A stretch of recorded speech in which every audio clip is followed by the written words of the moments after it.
Venga, vamos a meternos de lleno en la filosofía. Bueno, más que filosofía, en la mentalidad de acero de una de las personas más duras del planeta, David Goggins.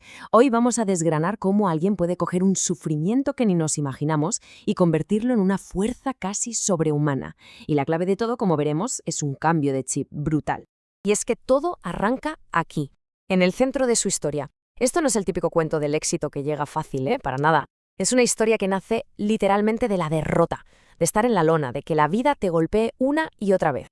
Pero, y este pero lo cambia todo, aquí está el giro de guión, porque a pesar de todo eso, se levantó. Y es que esta no es una historia de derrota, no. Es una historia sobre cómo levantarse. Esa capacidad, la de ponerse en pie después de la paliza, es lo que define toda su forma de pensar. Y es justo en eso en lo que vamos a profundizar. Venga, pues vamos a la primera parte, el origen de esa dureza. Porque ¿de dónde sale algo así? Para Goggins, y esto es clave, la adversidad no es algo que haya que esquivar. Al contrario, es la materia prima, los cimientos sobre los que se construye una fortaleza mental de verdad. Y fijaos qué cimientos. Su infancia fue, una auténtica pesadilla. Un padre abusivo, acoso en el colegio, problemas para aprender, tartamudez, fracaso tras fracaso. Vamos, una lista de cosas que hundirían a cualquiera, pero a cualquiera. Lo increíble no es lo que le pasó, sino lo que decidió hacer con toda esa carga. Y aquí es donde está la magia, el cambio de mentalidad radical. En vez de ver todo ese pasado como un lastre, como una fuente de trauma que le definía para mal, le dio la vuelta por completo, lo reformuló, dijo, no, esto no es mi debilidad, esto ha sido mi campo de entrenamiento. La preparación perfecta para la guerra que es la vida.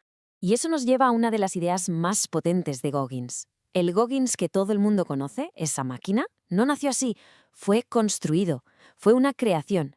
Una identidad forjada a propósito, como si fuera un arma para destruir a la persona débil que era antes. En esta tabla se ve clarísimo. Por un lado estaba el David Goggins de antes, un chaval asustado, lleno de problemas, que se rendía. Y por otro la creación, Goggins, el guerrero, el salvaje, el tipo capaz de enfrentarse a lo que sea. Y ojo, esto no fue algo que pasara con el tiempo, no fue una evolución natural, no, fue una decisión consciente, una estrategia pura y dura para construirse a sí mismo desde los cimientos. Esta frase suya lo clava. Tuvo que crear a Goggins.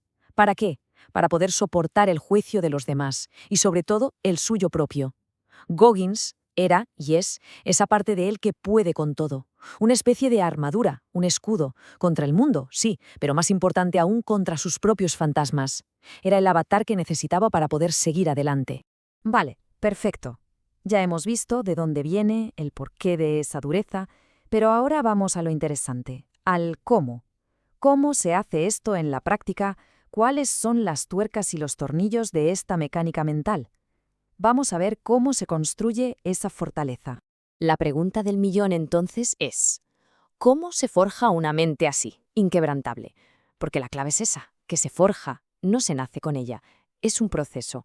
Y lo más interesante es que este proceso, según lo que se explica, tiene hasta una base científica, neurológica. Y aquí es donde la ciencia entra en juego y parece darle la razón. Resulta que hay una parte en el cerebro, la corteza cingulada anterior, que es como el músculo del esfuerzo. Se activa cuando hacemos cosas que no nos apetecen nada. Y lo curioso es que está conectada con el sistema de recompensa. O sea que si una persona se enfrenta al dolor y a la incomodidad a propósito, puede literalmente reentrenar su cerebro para que empiece a ver el esfuerzo como algo, gratificante. Entonces, ¿cuál es el método Goggins? Pues es simple pero brutal. Primero, hacer algo que dé una pereza horrible cada día. Segundo, buscar la incomodidad, ir a por ella. Y tercero, repetirlo una y otra vez hasta que lo que antes era un infierno se convierta en la nueva normalidad. Es, como él dice, una forma de crear callos en la mente. Y esto nos lleva a otro de sus pilares, una idea que choca con casi todo lo que se oye por ahí, la diferencia entre la motivación y la disciplina. Para él, una es una chispita que se apaga enseguida. La otra es el motor de un tractor, que no para nunca. Y esta frase lo resume a la perfección. La motivación es solo una palabra. Dice que hay que aprender a rendir sin ella. Esto va a la yugular de toda esa cultura del si no estás motivado no hagas nada. Goggins dice que eso es una trampa. El verdadero trabajo se hace cuando no hay ganas, cuando no se siente nada. Ahí es cuando cuenta de verdad. Si lo ponemos cara a cara como en la tabla, la diferencia es abismal. La motivación es un sentimiento, es una chispa, es externa, poco fiable. Funciona cuando apetece y punto. El resultado, inconsistencia. La disciplina, en cambio, es un compromiso. Es un motor que uno mismo construye, que es interno y que funciona siempre, pero sobre todo cuando el cuerpo pide parar. Y el resultado, progreso constante. No hay color. Me encanta la metáfora que usa del garaje. Dice que la mente es como un garaje. Si está lleno de trastos, de excusas, de caos, es imposible aparcar el coche de la disciplina. No cabe.